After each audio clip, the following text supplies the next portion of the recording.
Europe 1. La France bouge. Elisabeth Assayag. Bien sûr qu'elle bouge cette France et aujourd'hui on aime revenir sur l'histoire d'une entreprise française, une entreprise qui existe depuis longtemps, qui fait la fierté de notre pays.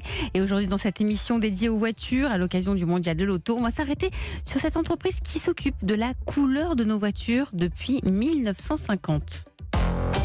La France bouge, la saga du jour. Je t'attendrai à la porte du garage.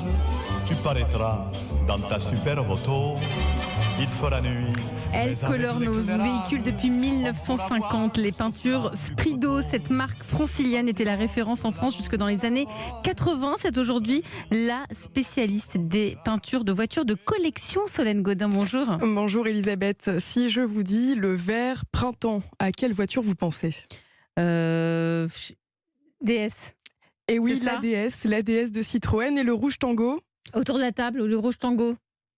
Aucune idée, personne. Allez, C'est la 404 de Peugeot. Le bleu Motobécane, son nom parle de lui-même. Toutes ces teintes ont été mises au point par Sprido. En tout, 60 000 nuances très recherchées des collectionneurs. Pour recréer ces couleurs, les équipes de Florent Lebel, président de Sprido, passent les carrosseries au crible.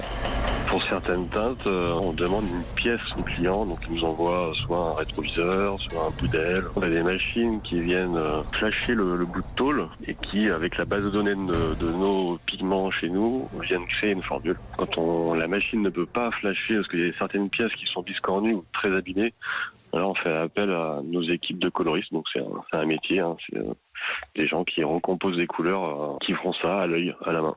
Mais ce qu'il y a de fou, Solène, c'est que la marque a failli disparaître. Oui, dans les années 80, pas de repreneur. Le magasin de l'avenue de la Grande Armée à Paris met la clé sous la porte. Sprido s'efface du paysage automobile français. Et puis, en 2010, un passionné de voitures anciennes met par hasard la main sur un lot d'aérosols dans un garage. Franck Chevolon voulait changer de métier. Des bombes de peinture qui tombaient plutôt bien. Il y avait les polices des années 50 qui étaient jolies comme tout, marquées Peugeot, Tero, Vespa, Lambretta. Je savais pas que ça allait me mener après dans le commerce quand je les ai achetés en fait. J'ai pu repérer comme ça que la marque était dispo. J'ai retrouvé un fournisseur de peinture qui a des formulations pour refaire les teintes, des véhicules des années 50 jusqu'à aujourd'hui. Après, en démarrant avec 1, 2, 3 clients, et puis après on en a eu des milliers en fait.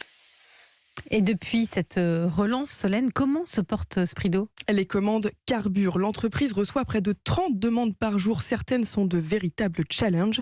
Florent Lebel, qui pilote Sprido, nous raconte. Il y a un qui nous a envoyé un kit de peinture des années 50 que son grand-père avait gardé. Et on a appliqué la peinture, qui avait plus de 60 ans. Et ce qui est intéressant, c'est que la peinture s'applique nickel. Alors qu'une peinture, ça a une date de péremption de 2 ans. Les couleurs du passé sur une voiture du présent, c'est presque retour vers le futur. Et Sprido va à toute allure. Ces peintures sont fabriquées en 4 jours seulement et entièrement en France. Merci Solène Godin pour cette saga du jour. Sprido, les peintures pour voitures depuis les années 50.